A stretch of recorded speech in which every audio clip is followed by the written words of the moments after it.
Hola, bienvenidos a esta segunda parte de nuestro especial dedicado a los hermanos Coen. Hoy me encuentro nuevamente con Lucho Romero. ¿Qué tal, amigos? Y hoy vamos a retomar la filmografía desde la película Oh Brother, Where Art Thou de 2000.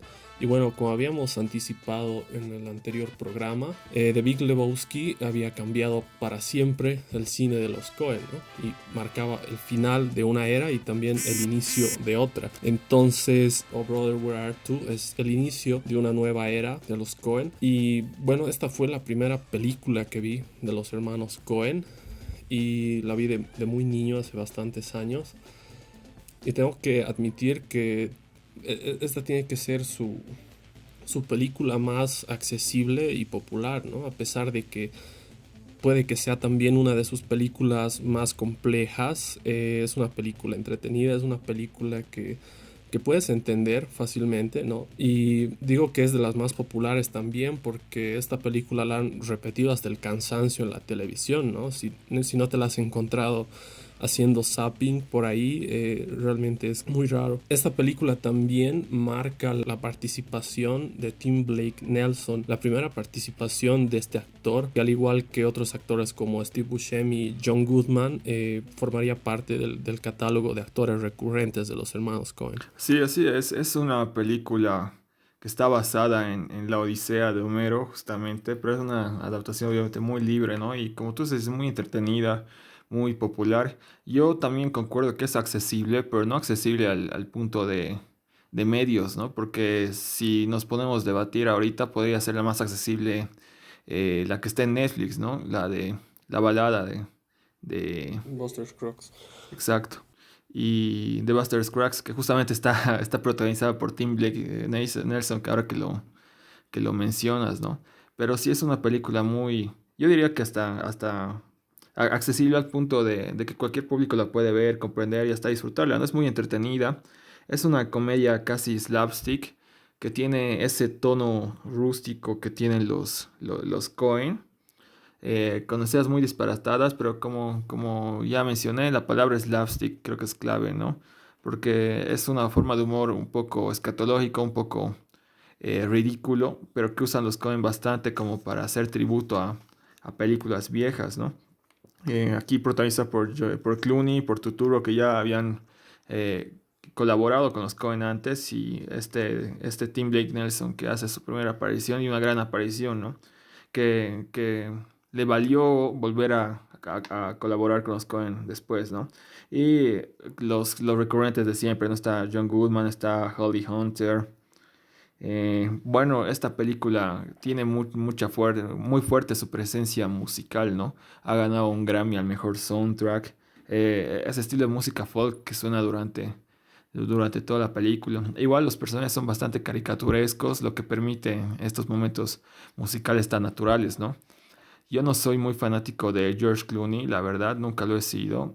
Tal vez en obras muy selectas, ¿no? Pero esta es de sus mejores papeles, no por su actuación, sino por su personaje, que está muy bien construido, que sigue siendo una caricatura, pero me gusta mucho su personaje, ¿no? Que está con la cera de cabello a cada 2 minutos.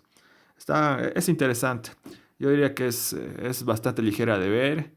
Tiene momentos de drama, pero aquí reina la comedia totalmente, ¿no? Estamos pasando un poco, porque hay una película antes de esta que se llama The Naked Man, que la verdad es muy de bajo presupuesto, no está dirigida por los Coen, pero está escrita por ellos. Y como ya mencioné, Crown Wave es una película que tal vez vale mencionar, aunque no vale la pena recomendarla, pero vale la pena mencionar porque es un dibujo libre que ha tenido los Coen, ¿no? La verdad es que es mala, pero es de esas películas que son tan malas como que se vuelven buenas, ¿no? Y luego viene esta Oh Brother, Where Are You? Que retoman, digamos, que regresa a la seriedad de los Coen que han tenido después de Big Lebowski y que ya nunca más soltaría, ¿no? Como yo ya mencioné en el anterior podcast, y una de las razones por las que hemos querido dividir es que creo que las eras son muy marcadas y a partir del 2000, por más de que han mantenido como un discurso, una estética muy de ellos, han evolucionado en otras cosas, ¿no? Han decidido abrirse recursos filmográficos, a más actores, etcétera, ¿no?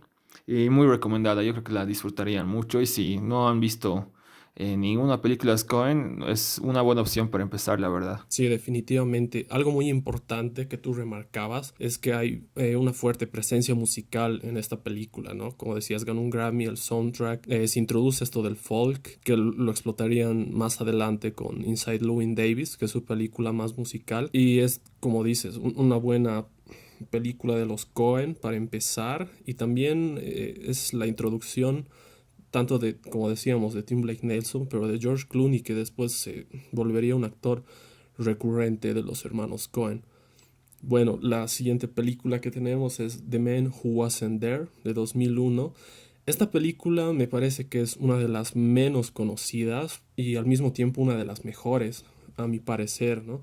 Es un homenaje al cine noir, al cine de detectives, y también en cierta forma, si bien no es una película hecha y derecha de gangsters como Miller's Crossing, también tiene algo de cine de gangsters.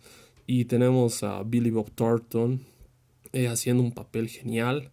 Tenemos a James Gandolfini, ¿no? Que los fanáticos de Los Soprano yo creo que agradecen mucho esta participación. Yo vi la serie y esta película este año y realmente, a pesar de que su papel es muy reducido, es disfrutable de principio a fin. Este Scarlett Johansson también. Sí, es completamente exquisita, ¿no? A mí me encanta igual The Man Who Wasn't There. Es muy recomendable para los que ya están metidos dentro de este cine de culto. Como dijiste, es una de las menos reconocidas, ¿no? Incluso hablando de los Coen, es muy fácil olvidarse de ella, pero es completamente exquisita. Igual una favorita, una de mis favoritas. Y sí, como mencionaste, su elenco es completamente estelar, ¿no? Está Billy Bob Thornton y Frances McDormand, como ya mencionaste. Está también una Scarlett Johansson bastante joven. Está John Polito, que ya lo conocimos por Miller's Crossing. Aunque me gusta más su papel en Miller's Crossing, aquí hace un papel espectacular igual. Richard Jenkins, que actúa en Six Feet Under, en uno de los roles principales, digamos, que también le recomiendo muchísimo esa serie. Ya mencionaste a Gandolfini, un maestro completamente, protagonista de Los Soprano. Está Tony Shalhoub, que es protagonista de Monk, de 13 Fantasmas. Es una locura de elenco, ¿no? Está filmada completamente a blanco y negro. Tiene muchas similitudes y ha sido comparada, esto no es algo mío, con el cine de Fellini, ¿no? Ustedes ven cualquier película de Fellini, no sé, La Dulce Vida o Ocho y Medio, esas películas son obviamente inspiraciones para esta, ¿no? Un cine completamente existencial, a pesar de ser de crimen, es un retorno al crimen también. Lo que me encanta más de esta película diría que es su edición, sus cortes, cómo está editada, ¿no? O sea, cómo la mano del autor está acá muy pesada. Desde la música, ¿no? Ustedes solo vean el tráiler en YouTube. El tráiler es uno de los mejores tráilers que van a ver jamás en su vida, ¿no? Es sobre un hombre, una característica que se volviera también recurrente en este nuevo cine de los Coen, un hombre que fracasa en todo. Algo que también podemos ver en el cine de Kaufman, que ya estamos hablando también la anterior vez. Y también empieza a mezclar se empieza a aventurar un poco con otros géneros, ¿no? Como lo que es la ciencia ficción, ya que hay ciertas apariciones o menciones a ovnis, alucinaciones también, algo que también sería adoptado por la misma serie de Fargo, ¿no? Está inspirada en un afiche que vieron los Coen mientras filmaban The Hatsucker Proxy sobre unos afiches de barbería, ¿no? Con diferentes cortes de pelo y ellos se pusieron a discutir qué historia habría detrás de ese barbero que había hecho todos esos cortes, todos esos peinados, ¿no?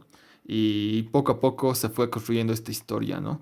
Y en verdad es muy existencial, como decía, porque los barberos son conocidos tal vez un poco caricaturescamente por ser habladores, por contarte la vida, por charlar, ¿no? Porque es casi su trabajo es como la de un psicólogo, igual con las mujeres, ¿no? Los barberos y todas las peluqueras. Y hay muchos que hasta se pondrán incómodos, hay muchos que les gusta hablar y seguirles la corriente, pero parte a partir de ahí, ¿no? Un hombre que prefiere quedarse en el silencio y pasar desapercibido.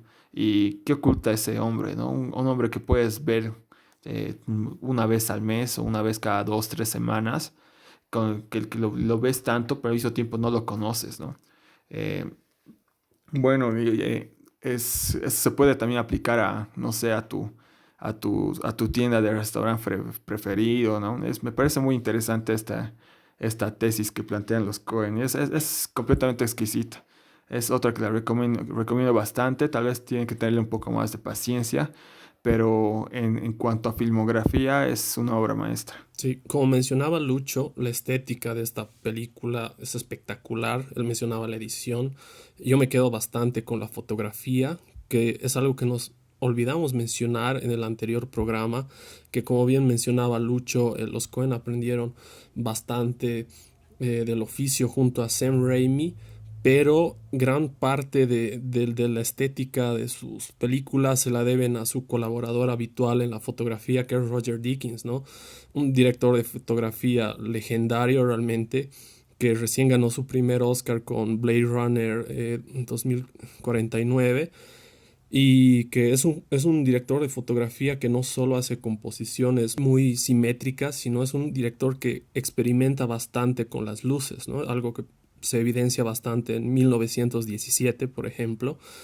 Y yo creo que gran parte del mérito de esta segunda era, sobre todo a pesar de que Roger Deakins ha trabajado con los Coen desde el principio, yo creo que se la deben a él, ¿no?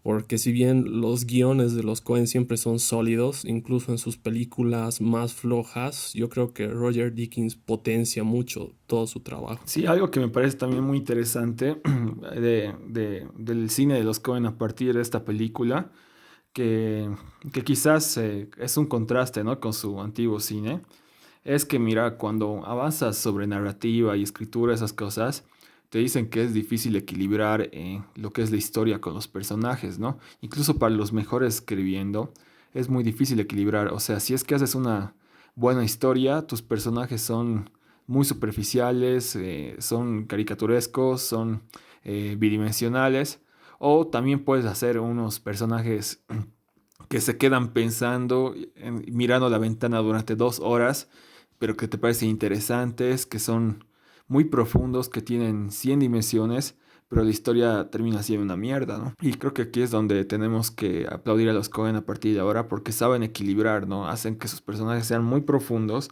tengan muchas caras y no descuidan su historia avanza a pesar de todo, ¿no? Porque dicen que todo lo que se ve en pantalla tiene que de alguna manera o avanzar la historia o desarrollar los personajes. Y creo que ese es uno de los secretos que tienen los Coen. Definitivamente. Bueno, la siguiente que tenemos es Intolerable Cruelty de 2003. Sí, a mí la verdad es pues quizás sea la peli que menos me gusta de los Coen y eso incluye a las que no han dirigido, ¿no? Como ya dije, Crown Wave y esta última de Naked Men, que serán películas muy, muy burdas, pero tienen su chiste, no son tan malas que son buenas. Intolerable Cruelty no diría que es mala en sí, es un comedia romance, aprovechando que ya Clooney ya había firmado con los Coen. Clooney es alguien que ha sido reconocido por soap operas o por series largas muy similares a telenovelas como es ER. Y bueno, está Catherine Zeta-Jones, que está Jeffrey Rush, también está Billy Bob Thornton, pero es un cine muy, muy ajeno a lo que estamos acostumbrados y no diría que es malo, pero definitivamente no es lo mío y no es algo de lo que tenga mucho que hablar, ¿no? Eh, como les dije, yo no soy muy fanático de Clooney y esta es una de las grandes razones, ¿no? Me parece un actor este es un tipo de actor, digamos, que veo su mismo personaje en muchas de sus películas. Sí, precisamente la razón por la que no la he visto hasta ahora es porque yo tampoco soy muy fanático de los romances como tal. Hay muy pocas películas románticas o con ese trasfondo que me llegan a interesar o enganchar. Pero bueno, sigamos con... Sí, yo creo, antes de que avancemos un poco, ya que estás hablando de los romances, yo también tengo un problema con las comedias románticas, especialmente porque en los últimos años ya no han sabido qué hacer, porque en una época teníamos las comedias románticas de Woody Allen, ¿no? Está Annie Hall, por decirse, digamos, está Manhattan, etcétera, ¿no? Pero creo que el género ha evolucionado mal, pero también pienso que hay que arriesgarse. Es como las buenas pelis de terror, si no las pruebas, no sabes cómo son y cuando te arriesgas puedes encontrar muy bellas obras, ¿no? Y estos últimos años he decidido arriesgarme, igual que los musicales, ¿no? Y encontré en verdad obras que me han cambiado la vida, ¿no? Y que tal vez valdría la pena hacer un especial luego de esos géneros no tan populares, pero creo que hay que arriesgarse nomás, por más de que sea más de lo mismo, creo que tarde o temprano este cine va a volver de alguna manera a su esplendor. Y, y bueno, ¿no? Porque si bien hay películas, hay muchas películas de comedia romance que son malas o son lo mismo, especialmente lo último que ha hecho Judd Apatow, digamos, que es, digamos, ahorita el director, digamos, cabeza de este género. Hay muchas buenas que incluso lo mezclan con otros géneros. Mi película favorita de la última década, que es I Origins, se la vendió como un romance, ¿no? Pero es ciencia ficción, es un drama espectacular, ¿no? Y terminó siendo mi peli favorita de la pasada década y quizás una de mis favoritas de todos los tiempos, ¿no? Y bueno, luego, después de este pequeño hiato, podemos seguir con la siguiente película. Sí, yo creo que es una buena idea lo que acabas de decir de los géneros. Mencionas el terror igual, que también es otro género con el que tengo un conflicto, que realmente muy pocas películas logran salirse del esquema y sorprender. Y hay mucho para hablar, ¿no? En el romance recién tenemos a Noah Baumbach, a Greta Gerwig, Sofía Coppola también. Entonces hay mucho para hurgar ahí, así que vamos a estar haciendo un especial al respecto. Bueno, la siguiente película es The Lady Killers de 2004. Al igual que Oh Brother, Where Art You, esta fue una de las primeras películas de los Coen que vi, igual haciendo zapping. Y es bastante entretenida. Yo recuerdo haberla visto de adolescente y me encantó de principio a fin. No es nada difícil de entender. Es súper ligera, pero a pesar de todo, desde mi punto de vista, creo que es la más flojita de la filmografía de los Coen, ¿no?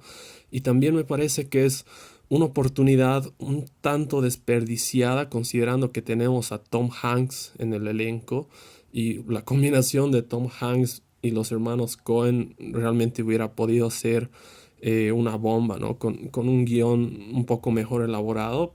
Y a pesar de todo, yo creo que Tom Hanks es lo mejor de esta película, ¿no? Interpreta al típico intelectual, elegante, charlatán, a pesar de que es un criminal, ¿no? Pero realmente te lo crees. Y es una premisa bastante simple, ¿no? Son unos tipos que engañan a una señora de la tercera edad para construir un túnel que lleve a una bóveda del banco, ¿no? Y curiosamente el túnel tiene justo salida al sótano de esa señora. Bueno, sí, Tom Hanks es un hombre muy difícil de dirigir para directores, digamos así, de pesados, porque a veces el nombre de Tom Hanks es demasiado grande, más grande que la película, ¿no? Y se lo conoce tanto por protagonizar tantas películas de los 90 de ligeras, o sea, es popular hasta entre los niños, ¿no? O sea, es Woody en Toy Story. Y es por eso que también es muy difícil darle un rol que sea más, no antagónico, ¿no? Pero que no tenga la moral completa de un protagonista ideal, ¿no? Y bueno, si Lady Killers es como, también le iba a comparar como tú hiciste con Oh Brother, Oh Brother, Where Are You? ¿Y por qué? Porque tiene ese mismo humor slapstick que yo decía, ¿no? Yo la veo casi como una parodia, si es que no, ya es una parodia de la saga de Oceans, ¿no? De Oceans 11, Oceans 12, heroicamente también protagonizada por George Clooney, Brad Pitt, etcétera, ¿no? Y me gustan los pequeños detalles que tiene esta película porque tiene un montón de referencias que solo los Coen podrían añadir para prestarles atención, como poemas de Edgar Allan Poe. Además están protagonistas poco casuales de los Coen. Está Tom Hanks, está J.K. Simmons también. Está Ryan Hurst, que si bien ahora se ha hecho famoso por The Walking Dead, yo lo he conocido por interpretar a mi personaje favorito en mi serie favorita, que es Sons of Anarchy, ¿no? Y otro dato interesante es que esta película es un remake, ¿no? No he visto la original, pero la original es de 1955, habría que echarle un vistazo. Pero aunque sea floja, yo concuerdo contigo que es floja, no creo que sea la más floja. Y creo que también vale la pena echarle un vistazo, ¿no? Si estás con amigos o si no tienes nada que ver y la tienes ahí, no es algo que tengas que dejar atrás necesariamente, ¿no? Cuando mencionamos a Tom Hanks, si ponte hiciéramos un podcast solo hablando de Tom Hanks sin repasar su filmografía, estoy segurísimo de que nos pasaríamos esta película, justamente porque no cae en el typecasting de Tom Hanks. Yo, cuando hablan de los Coen y Tom Hanks, me tengo que esforzar para acordarme de esta película, ¿no?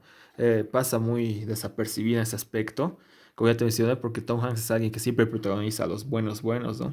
Y un dato antes de que acabemos con esta, es de que iba a mencionar que tiene un cameo de Bruce Campbell, que es el actor firma de Sam Raimi.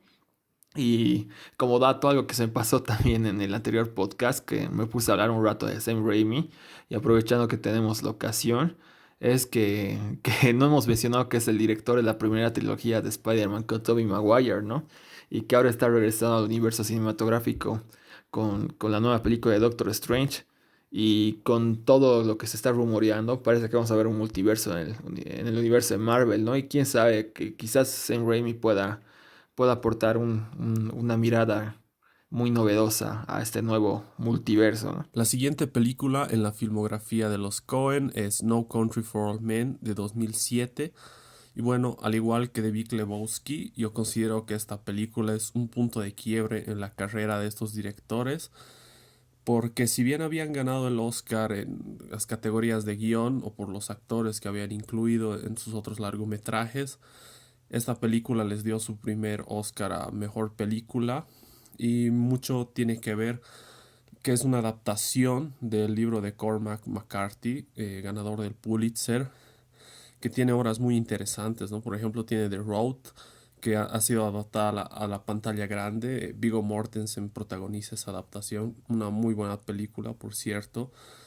Y una que sí quiero recomendarles bastante es The Sunset Limited, que es un, una obra de teatro que este escritor hizo para Broadway y que posteriormente adaptaron al cine con Tommy Lee Jones y Samuel Jackson actuando, que es una de las mejores películas que he visto recientemente. Y bueno, para no desviarnos de No Country for Old Men, también marca mucho el elenco, ¿no? Javier Bardem tiene una participación muy importante en esta película, a pesar de que había hecho roles importantes antes de este. Yo creo que este papel es el que lo ha consagrado como uno de los nombres más importantes de la industria de los últimos años y probablemente sea su papel más icónico hasta la fecha, ¿no? Bueno, No Country for Old Men es de hecho que una de las mejores películas de la década de los 2000. Y no lo digo yo, ¿no? Ni siquiera según yo, según todas las listas en las que vean, No Country for Old Men ha sido incluso nombrada como la mejor película en lo que va el milenio, ¿no? Y sin duda es un hito, como tú decías, en la filmografía de los Coen, como lo ha sido Lebowski, Fargo, etcétera. Pero quizás a nivel internacional y a cantidades de premios que ha recibido, No Country for Old Men es su película más importante, ¿no? Que repito, no es quizás mi favorita, pero sin duda es la más importante. Los Coen estaban establecidos, ya no necesitaban, digamos, hacer escuelita, digamos, ya se llevaban bien con la crítica. Pero No Country for Old Men ha sido una vuelta, han vuelto a salir de su zona de confort, ¿no? Es un experimento en lo que es el neo-western o en el western como tal. No es algo que no hayan hecho antes porque muchas de sus películas previas tienen elementos del western. Pero No Country for Old Men es la primera que entra del lleno en esa categoría. Y algo interesante es que ellos quedaron, o sea, encontraron algo que les gusta hacer, ¿no? Porque volverían a hacer en muchas ocasiones más películas del estilo western o neo-western, ¿no?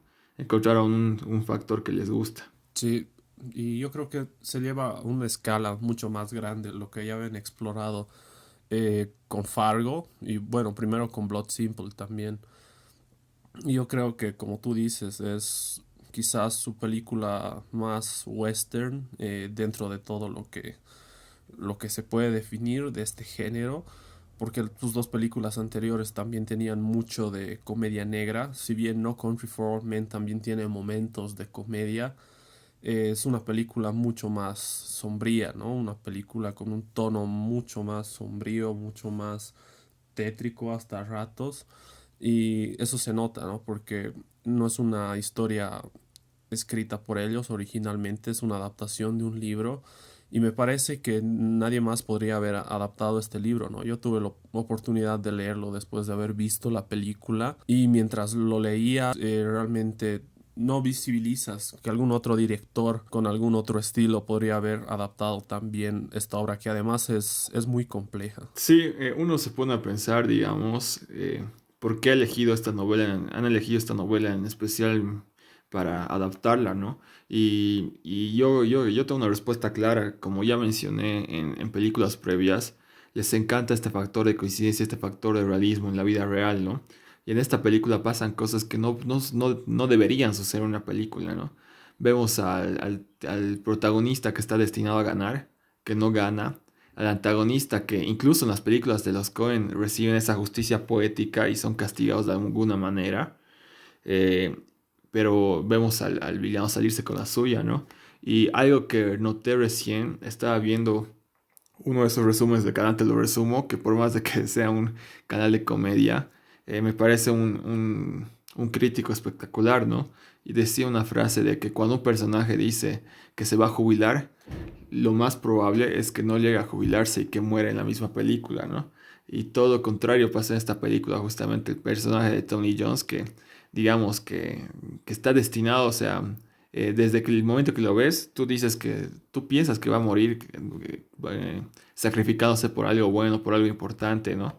Sirviendo de algo importante, pero al final llega a jubilarse, a contar la historia de alguna manera y en verdad son cosas que no deberían pasar en las películas, ¿no? Pero pasan en el mundo real, podrían pasar en el mundo real y, y por eso es que yo creo que eligieron el guión, ¿no? Es muy cierto lo que dices, esta película es bastante impredecible.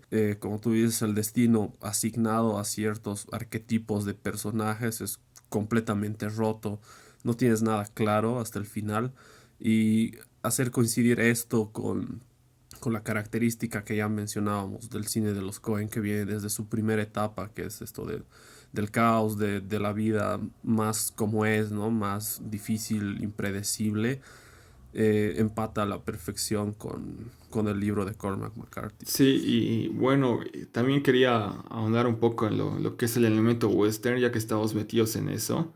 Eh, es que hay diferencias entre el western y el neo-western, ¿no? Al final, en cuanto al discurso, en cuanto a la crudeza de lo que quieren representar, a la muerte y al héroe, al antihéroe, tienen puntos similares, ¿no? Pero en cuanto a ubicación temporal, a locación, todo eso, son cosas distintas. Y sin duda, No Country for Old Men ha abierto las puertas a que se hagan películas de neo-western en estas épocas y películas espectaculares, ¿no? Como son, a ver, se me viene a la mente, digamos, Hell or High Water, que casi ya hace unos 4 años, ¿no? Y que además ha servido para que muchos directores también se aventuren al género, ¿no? Incluso ni siquiera el neo-western, el mismo western, como Tarantino lo haría con Django, con The Hateful Eight. Y obviamente los Coen vuelvan a hacer eso con True Grit y recientemente con la balada de Buster Scruggs, ¿no? Sí, y además volver ¿no? A través del neo-western, regresar a las historias western, a los premios. Bien mencionabas Hell or High Water, también se me viene a la mente Three Billboards Outside Ebbing, Missouri, que tiene a Frances McDormand, ¿no? Una actriz bastante relacionada a los Coen. Entonces yo creo que esta película ha abierto las puertas a que la gente se vuelva a interesar por este tipo de historias, pero ya adaptadas en contextos más actuales, ¿no? Sí, y otro punto también que le doy mucho a esta película, obviamente, como dije hace un par de películas atrás, es el equilibrio entre argumento y personajes, ¿no? El argumento no es la gran cosa si uno se pone a pensar, es alguien que encuentra un cargamento de droga con dinero, quiere agarrarse el dinero y hay un asesino, un sicario que le está persiguiendo, ¿no? Debe ser el mismo argumento para más de 100 películas, pero cómo se ejecuta es una maravilla y cómo termina también, ¿no? Y en cuanto a personajes, ¿no? Porque mencionabas al personaje Javier Bardem, que quizás sea de los antagonistas más odiados en la historia del cine, y en especial cómo acaba, ¿no? Yo no he leído la novela, te mentiría si dijera que le he leído, pero no sé si vendrá de la mano de los Coen o de la mano del mismo autor, pero cómo ha sido representado, o sea, la importancia que se le ha dado, porque se demuestra el tiempo justo, ¿no? Cuando se quiere, digamos, martirizar a un villano, quieren hacer un villano épico, digamos, se intenta además normalmente, ¿no? Como es el Joker de Heath Ledger, que si bien se lo ha logrado, se lo muestra mucho tiempo en pantalla, ¿no? Aquí apenas necesitamos verlo con una de cada tres, cuatro escenas lo vemos y en verdad cada momento que aparece te hace odiarlo, te hace temerlo realmente.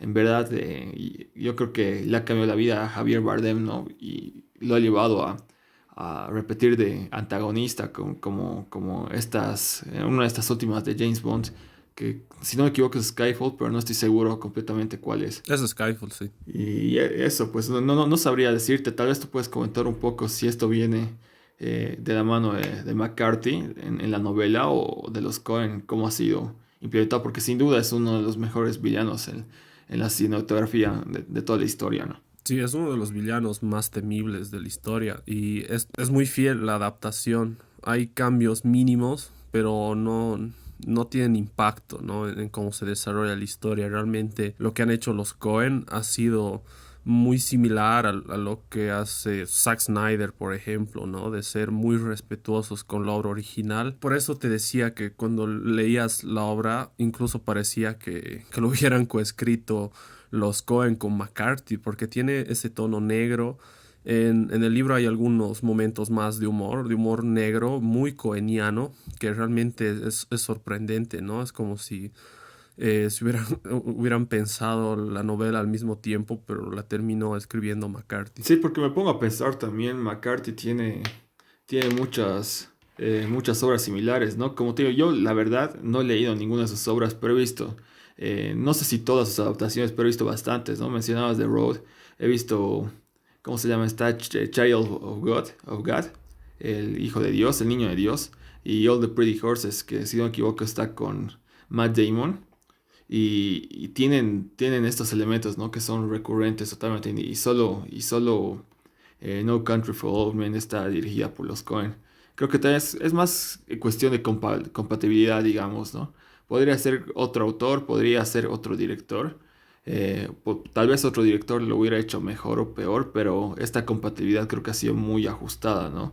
Y los ha llevado a ganar el Oscar a mejor película, si no me equivoco, a mejor director y entre otras cosas, ¿no? Y el tono es muy lento y aún así es muy atrapante, ¿no? No todas las películas que son así de lentas, que se toman tanto su tiempo, logran entretener tanto, ¿no? Esa te logra sumergirte completamente, ¿no? Es muy difícil hacer eso, mostrar escenas muy extensas. Normalmente el tiempo es oro en el cine, pero esta película se toma su tiempo para que los personajes puedan respirar, ¿no? Sin necesidad de mostrar diálogo, solo mostrándoles caminar, ¿no? Eso le da mucho color a la película. O tal vez mucho tinte, diría, más que color, porque es más cuestión de estilo, ¿no? Y si comparas esta película con todos los trabajos previos de los Coen, puede ser de las más ajenas, porque incluso sus películas más oscuras tienen elementos de comedia o elementos tal vez no tan serios, incluso ridículos. Pero si comparas el trabajo posterior a esta película con esta, ya tiene mucho más sentido, ¿no? Y es por eso que decía que los Coen han ido evolucionando y por más de que han repetido muchos los géneros, sus películas y cómo se van ejecutando han ido cambiando un montón, ¿no? Y cómo vamos a ver el futuro. A partir de ahora, estarían más cómodos en el papel de escritores que de directores, el papel de guionistas o productores antes que directores, ¿no? Porque la cantidad de películas que dirigieron se fue reduciendo. No han dejado de dirigir, pero han decidido enfocarse más en lo que es la narrativa, ¿no? En la escritura. Sí, precisamente esa es la etapa que vamos a abordar a partir del próximo podcast, desde Born After Reading, que realmente es también desde mi punto de vista, una de sus mejores películas. Y bueno, sin duda, No Country for Old Men marca un antes y un después, al igual que The Big Lebowski. Sí, bueno, ahora que estaba hablando del Joker de Nolan, en cuanto a villanos, se me vino a la mente rápidamente que quien iba a interpretar el personaje de Josh Brolin iba a ser Heath Ledger, ¿no? pero lo rechazó. No me acuerdo exactamente por qué, pero fue algo familiar, ¿no? Un problema familiar. Pero como dato curioso, ¿no? De todas maneras, cuando se estrenó esta película, si no me equivoco, Heath Ledger ya había muerto. Pero en un inicio estaba pensado para que Heath Ledger haga el papel de Josh Brolin. Y no, sí, eso es todo lo que tengo para añadir, ¿no? Pero y a partir de ahora yo creo que se viene una era muy interesante. Tal vez la menos impactante, tal vez la que menos se ha hablado en el público popular, menos se ha hablado en el mainstream, pero sin duda es la más tal vez introspectiva, aunque sea una palabra muy vana últimamente, pero creo que se viene una época muy psicológica, ¿no? Muy de protagonistas, muy mental. Sí, es la etapa en la que hay una exploración de personajes más amplia, ¿no? Más, como tú dices, introspectiva, más tratando los conflictos internos de los personajes que metiéndolos en situaciones que los sobrepasan como habíamos visto hasta ahora. Y bueno, esta fue la segunda parte de nuestro especial dedicado a los hermanos Coen. Yo soy Fabio, gracias por escucharnos y no se pierdan la tercera y última parte de este especial el próximo viernes. Hasta luego amigos, gracias por escuchar. Chao.